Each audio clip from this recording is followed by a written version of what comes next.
Assalamualaikum warahmatullahi wabarakatuh. Saya Sunarif, senang sekali bisa kembali menjumpai Anda semua. Apa kabar? Semoga selalu dalam keadaan sehat. Menteri Perumahan dan Kawasan Pemukiman Marwarar Sirait kembali membawa kabar yang cukup mengejutkan, tapi sekaligus membuat kening kita berkerut. Seusai menghadap Presiden Prabowo, Rabu 30 Juli lalu, dia mengaku akan membuat acara berupa launching rumah subsidi secara masif. Dan jumlahnya itu minimal. Ini minimal loh ya, sekitar 25 ribu unit yang rencananya itu launchingnya tadi akan dihadiri oleh Presiden Prabowo. Dan kemudian juga dia mengaku melaporkan kuota rumah subsidi melalui fasilitas likuiditas pembiayaan perumahan atau FLLPP itu tahun ini ditingkatkan jumlahnya menjadi 350 ribu unit dari semula 220 ribu unit. Selain itu ada pengalokasian khusus kepada petani sebanyak 20 ribu unit, nelayan 20 ribu unit, buruh 20 ribu unit, wartawan 3 ribu unit, sopir 8 ribu unit, dan guru 20 ribu unit. Ini luar biasa sekali ya kalau kita sekilas melihat besaran angka-angka yang disampaikan oleh Menteri ARA ini, berarti salah satu program andalan Presiden Prabowo, yakni pembangunan rumah bersubsidi sampai 3 juta unit itu, targetnya akan terpenuhi atau setidaknya sudah on progress. Bayangkan belum genap setahun bekerja, itu ARA sudah membuat gebrakan dan terobosan yang ini kelihatannya nggak mungkin dilakukan oleh menteri-menteri lain, apalagi di tengah keterbatasan anggaran.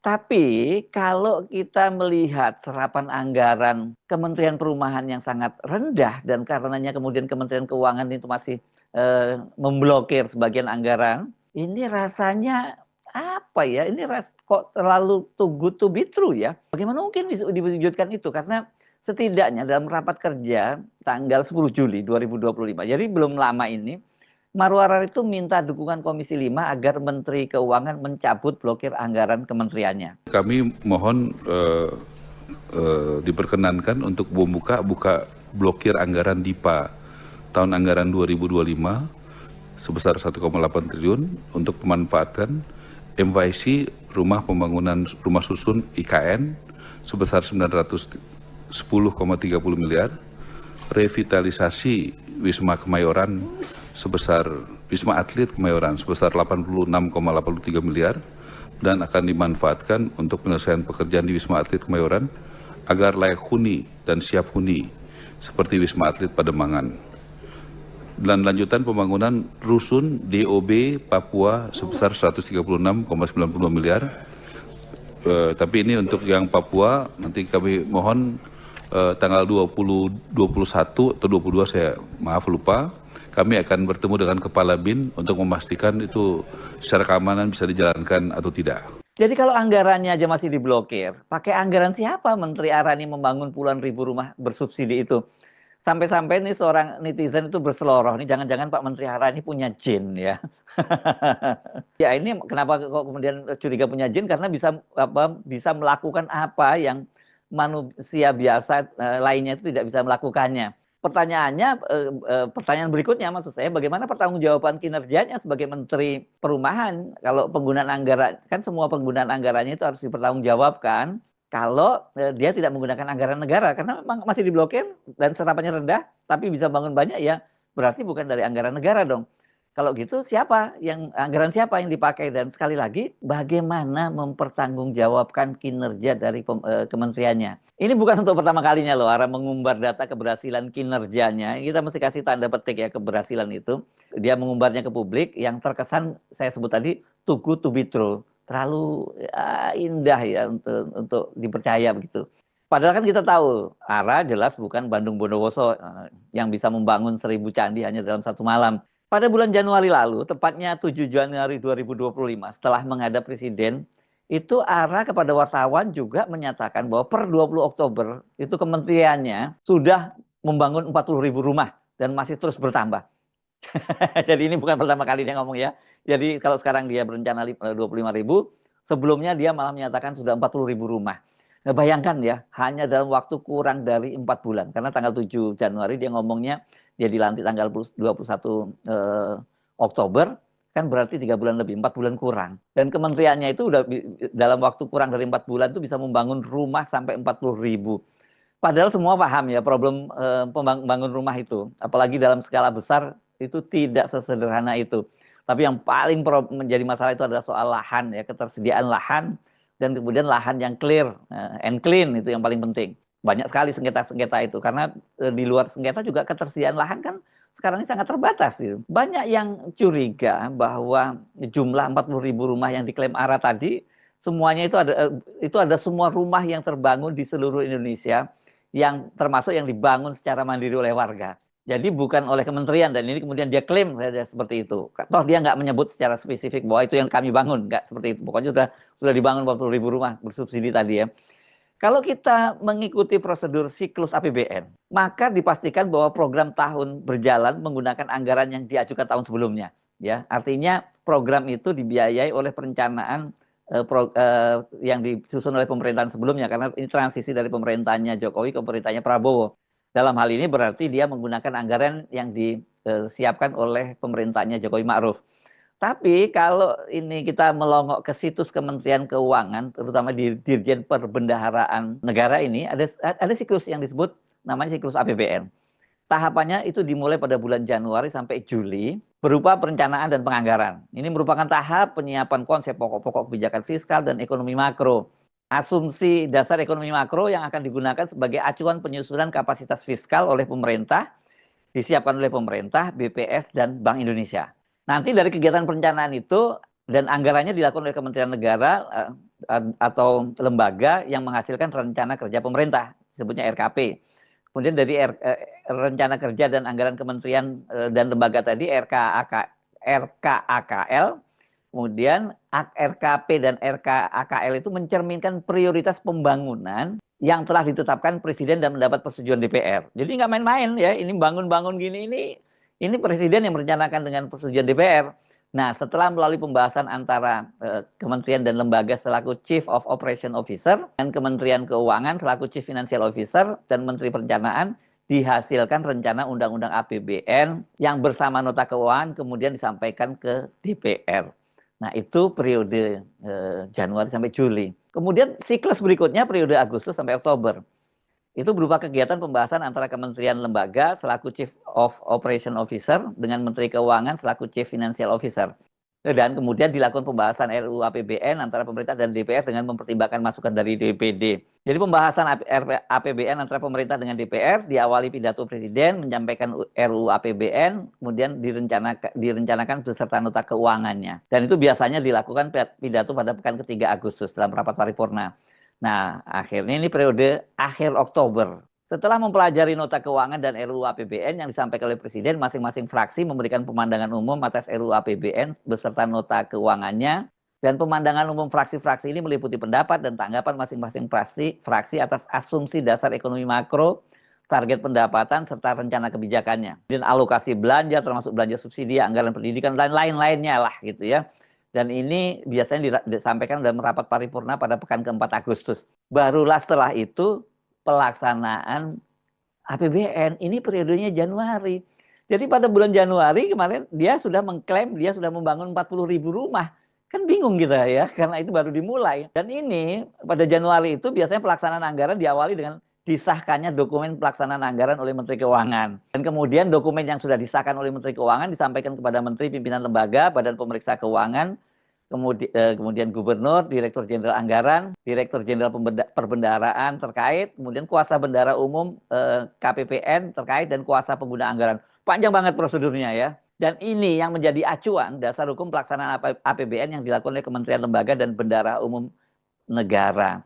Dan dokumen-dokumen penting dalam pelaksanaan anggaran, daftar isian proyek, itu yang daftar isian pelaksanaan anggaran maksud saya, atau yang sering disebut DIPA, dan dokumen lain yang dipersamakan dengan DIPA. Kemudian ada lagi dokumen pembayaran, surat permintaan pembayaran, surat perintah membayar, dan surat perintah pencairan dana.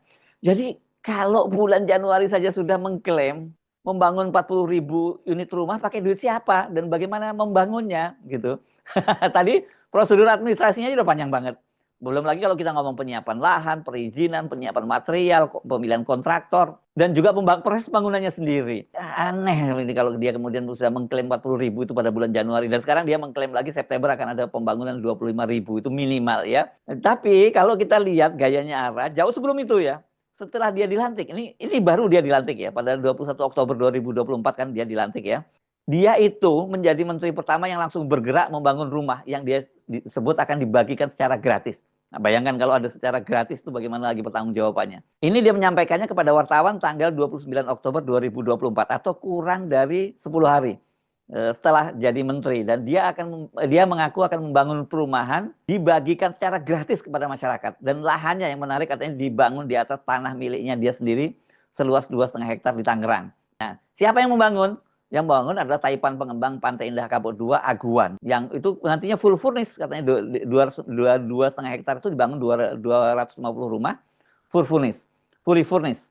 Nah, ini Ara memang dia sebelum jadi menteri itu dia adalah karyawannya Aguan ini ya di Pantai Indah Kapuk 2. Jadi kelihatannya pola-pola seperti ini yang digunakan oleh Ara bekerja sama dengan Taipan oligarki yang menyalurkan dalam tanda petik disebutnya sebagai CSR-nya, Corporate Social Responsibility-nya. Dan benar itu, lebih cepat dari janjinya tanggal 1 November dia kemudian melakukan groundbreaking di tanah seluas 2,5 hektar merupakan sumbangan dari PT Bumi Samburu Sukses ini yang terafiliasi dengan Ara. Dan kemudian katanya sebagai menteri kita kasih contoh gotong royong, kata dia ketika bangunnya di Desa Sukawali, Paku Haji, Kabupaten Tangerang. Itu tanggal 1 November 2024. Nah, di situ hadir grup Agung Sedayu, bos grup Agung Sedayu, Sugianto Kusuma alias Aguan, dan katanya dia siap membangun rumah untuk masyarakat yang membutuhkan. Bagaimana kelanjutan rumah itu saya jujur nggak tahu. Saya coba telusuri, saya belum ketemu datanya. Kalau ada ketemu datanya tolong disampaikan kepada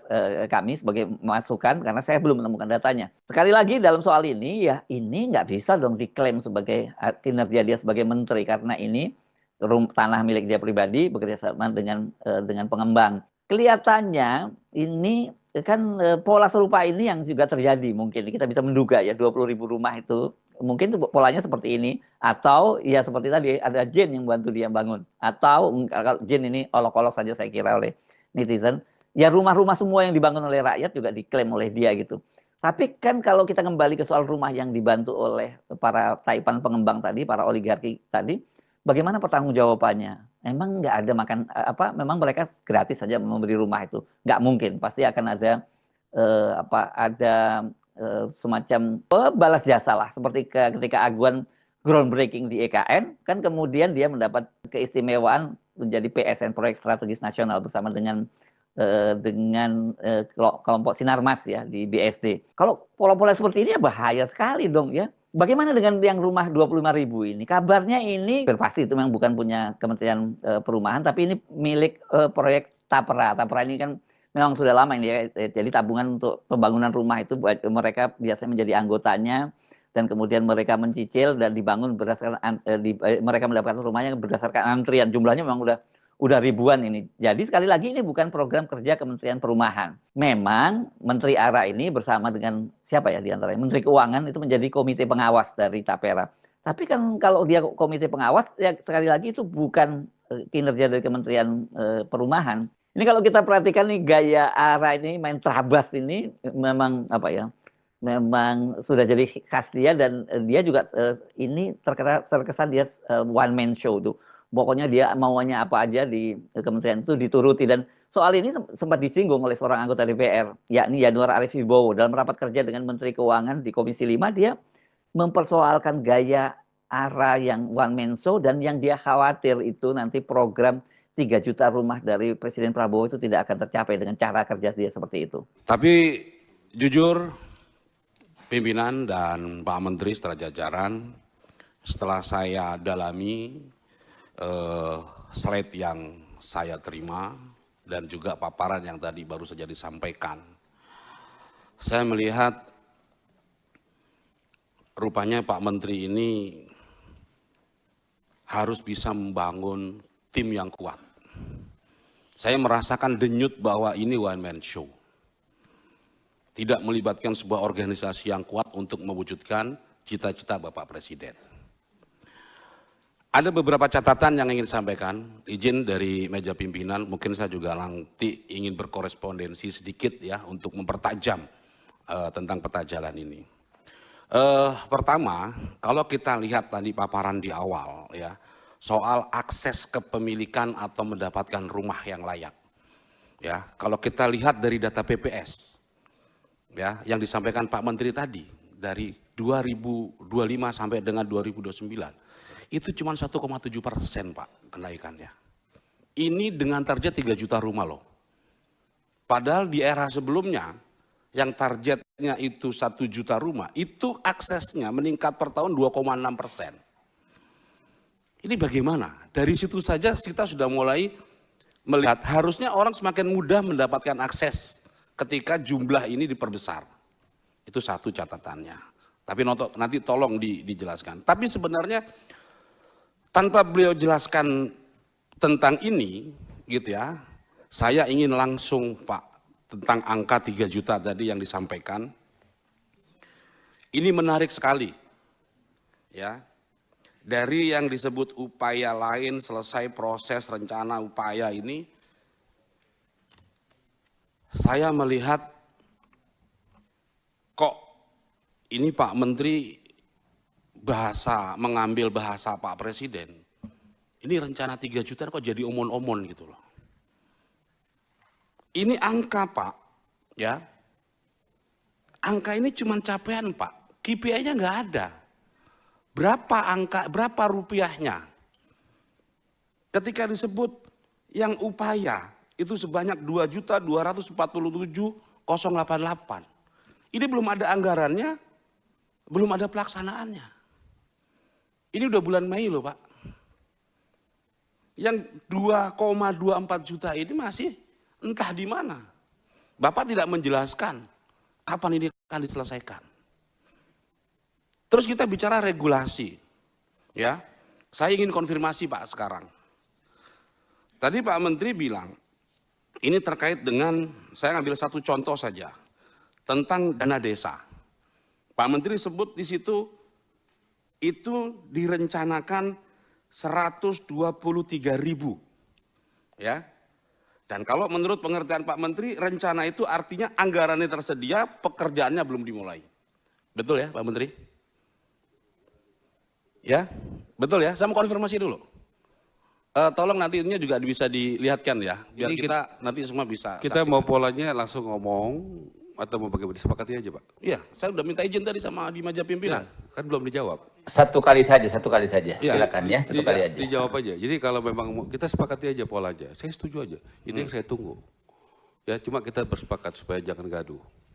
Mau saya dengarkan, saya jawab langsung, atau boleh interupsi, saya ikutin pimpinan aja. Mau selesai. Nah, ini biar tidak bias Pak. Tidak. Sekali aja saya izinkan. Setelah itu nanti satu kali jawabnya. Ya, silakan. Lanjut dan minta tadi. Ya. Silakan. Ya, kalau di paparan Pak Menteri terkait dengan renovasi dana yang diambil dari sistem keuangan desa itu sebanyak 123.000. Pertanyaan saya Pak Menteri, 123.000 desa ini, 123.000 rumah ini, itu di desa mana saja? Ada nggak desa yang di Banyumas? Ada nggak? Dari rencana 123.000 ini, yang anggarannya sudah ada. Yang disebut di rencana kan sudah ada ya Pak ya? Mas Sekjen, Pak Dirjen ya? Jangan tanya, sudah cukup, pertanyaan sudah cukup tadi. Bicara aja. Saya ingin nanti ini dijawab ya. Ya, terima kasih pimpinan.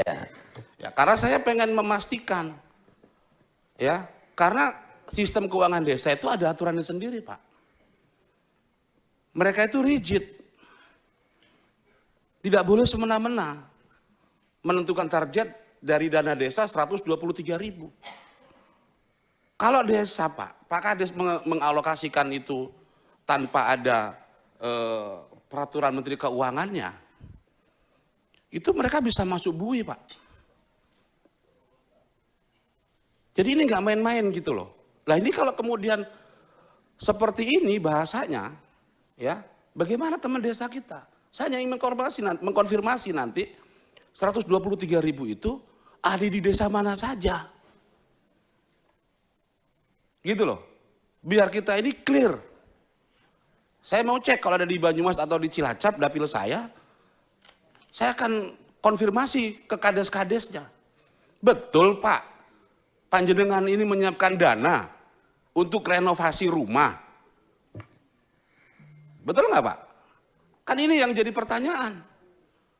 Belum lagi yang lain-lain Pak Ketua. Ya. Terkait dengan upaya lain yang 2.730.000 ya. Saya terus terang sedih juga pada hari ini. Yang tadinya harapan saya membuncah untuk menyenangkan, menggembirakan rakyat kita mendapatkan 3 juta rumah yang layak ini gitu ya. Ini dengan paparan seperti ini menunjukkan bahwa ini kerja-kerjanya ini nggak terorganisir dengan baik. KPI-nya nggak ada. Ini bahaya nih kalau betul penilaian Januar bahwa tadi itu yang 3 juta rumah itu hanya omon-omon. Yang ini yang berbahaya bukan arahannya, tapi berbahaya bagi Presiden Prabowo. Karena yang terikat janji dengan rakyat, janji dengan konstituen itu bukan ARA, tapi Pak Prabowo.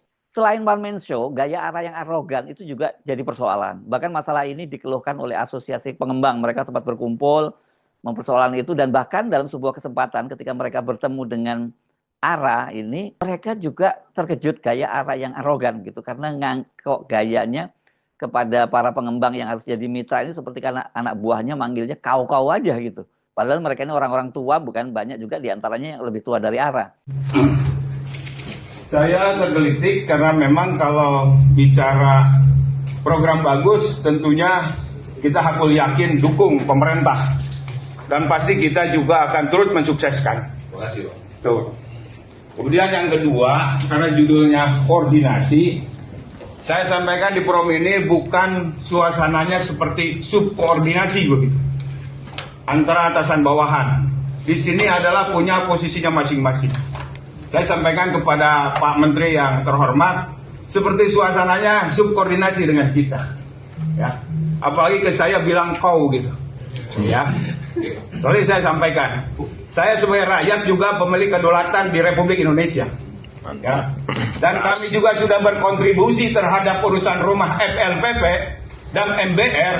Itu sudah bayar pajak, PPH, BPHTB, menelan juga PPN yang diberlakukan oleh pemerintah. Jadi tolong suasananya, bikin suasana yang adem lah gitu. Suasana yang sejuk, tidak seperti rapat subkoordinasi. Kalau Bapak dengan bawahan boleh. Tapi dengan kami adalah kami diundang judulnya koordinasi, Pak. Oke, ya. makasih, Pak. Terima kasih, itu saja. Ya, saya mau tanya, yang lain ada yang merasa tertekan sama teman saya? Ya. Coba yang merasa tertekan berdiri. Tertekan, ada yang berdiri? Berarti Bapak sendiri yang merasa. Saya dibilang kau kan tadi. Ya, kau. Bapak sendiri yang merasa begitu ya. Saya hormati lah, saya juga pihak panggil Bapak Menteri. Ya. Ya. Silakan, Pak. Harus mantap. Assalamualaikum warahmatullahi wabarakatuh. Terbuka, saya lebih senang orang terbuka kayak Bapak ya. Assalamualaikum warahmatullahi wabarakatuh. Ya semuanya. Saya Muhammad Firdaus dari APRSI. Saya ada beberapa rumah subsidi dan rumah komersil di kawasan Bogor. Saya berterima kasih kepada Kementerian Perumahan dan Pemukiman telah bertemu semua para pengusaha, para pengusaha developer dan para pembuat kebijakan. Seperti itu. Ini memang nggak bahaya juga loh kalau gayanya seperti ini. Ini mereka ini mitra loh ya. Sukses tidaknya program 3 juta rumah itu bukan hanya peran dari Kementerian Perumahan, tapi juga para pengembang, asosiasi dan lainnya itu yang punya peran besar gitu ya. ARA memang luar biasa ini. Banyak sekali mengundang kegaduhan dari internal. Saya mendengar kabar-kabar semacam itu, tapi saya kira ini mungkin terlampau personal yang nggak perlu kita bahas terlalu panjang, tapi kita ngomongin aja lah secara profesional bagaimana kinerja dia sebagai menteri ya. Karena sempat ini selain one man show, kemudian juga bosi, ini dia juga mengundang kegaduhan ketika menyampaikan wacana mengubah luas rumah bersubsidi dari 21 meter persegi itu menjadi 14 meter persegi ya. Tanahnya juga dari 60 meter jadi 25 meter. Gagasan ini rupanya usulan dari James Riyadi, ini dari Lipo Group, dan bahkan dia juga sampai membuat rumah contohnya yang sempat ditunjukkan kepada ARA. Dan setelah itu menimbulkan kegaduhan di kalangan publik, DPR, dan sebagainya. Dan dalam sebuah rapat kerja tanggal 10 Juli yang lalu itu Marwarar Sirait secara resmi menyatakan gagasan itu dia cabut. Tujuannya mungkin cukup baik, tapi mungkin kami juga mesti belajar bahwa ide-ide di ranah publik harus lebih baik lagi. Soal rumah subsidi yang diperkecil. Jadi tujuannya sebenarnya sederhana, karena kami mendengar banyak sekali anak muda yang ingin tinggal di kota, Tapi kalau tanahnya di kota mahal, mau diperkecil. Tapi sudah mendengar begitu banyak masukan, termasuk dari teman-teman anggota DPR Komisi 5, maka saya sampaikan secara terbuka permohonan maaf dan saya cabut ide itu. Ya, terima kasih. Jadi gaya ARA seperti itu, nggak berlebihan, banyak yang mendesak agar Prabowo segera mengganti ARA jika ingin mewujudkan mimpi membangun 3 juta rumah selama periode pertama pemerintahannya ini. Ya mestinya kalau menteri yang begini ini dengan beban kerja yang berat ini, dia harusnya menjadi solidarity maker ya, bukan gaya seperti ini seolah-olah mentang-mentang lu jadi menteri gitu ya. Sebenarnya apa kau? Kira-kira itu gayanya. Ya. Saya Arif, sampai jumpa lagi. Wassalamualaikum warahmatullahi wabarakatuh.